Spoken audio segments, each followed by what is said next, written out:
Oo, no, talagang malaki yung bilang no ng mga araw na nawawala dun sa ating mga estudyante. Pero ang sinasabi rin naman ng mga teachers, hindi naman talaga porket nag-suspend ng klase wala tayong pinagagawa kasi nag alternative delivery mode tayo. Pero sa ilalim nga po ng alternative delivery mode, hindi naman yan may kalidad kasi kahit po kaming mga teachers, nagigilty rin sa tuwing sasabihin ng mga estudyante at magulang na hindi po namin magagawa yung activity kasi baha sa amin, naglilimas, nasa evacuation center kami, no? So hindi talaga siya sapat no na kumbaga maging ano nga no maging daan para matugunan natin yung pagkatuto ng ating mga bata.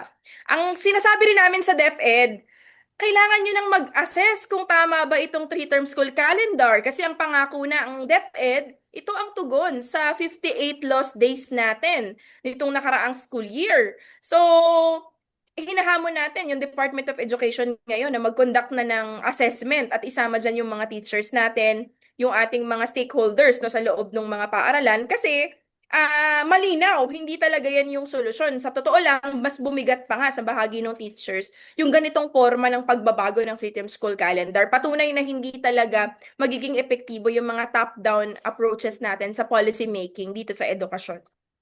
Oo, actually narinig natin yung isang proposal na magkaroon nga ng isang evacuation centers kahit dun sa mga may kakayahang mga cities and provinces na hindi na nga ilalagay no dito sa ating mga eskwela. Well, okay tayo doon kasi nga Mhm.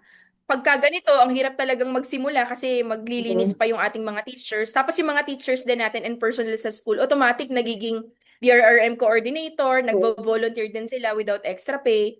So, suportado natin no na meron pang mga lugar no na di umano no na mga centers para dun sa ating mga kababayan na nasalanta no. Kaya importante po 'yan kasi yung mga schools natin hindi rin talaga siya ganun kasi yung mga schools natin ay Mhm. talagang para sa pagtuturo at pagkatuto ng ating mga bata. Kaya dapat meron talagang specific place for evacuation din tulad din dun sa ibang pang mga bansa.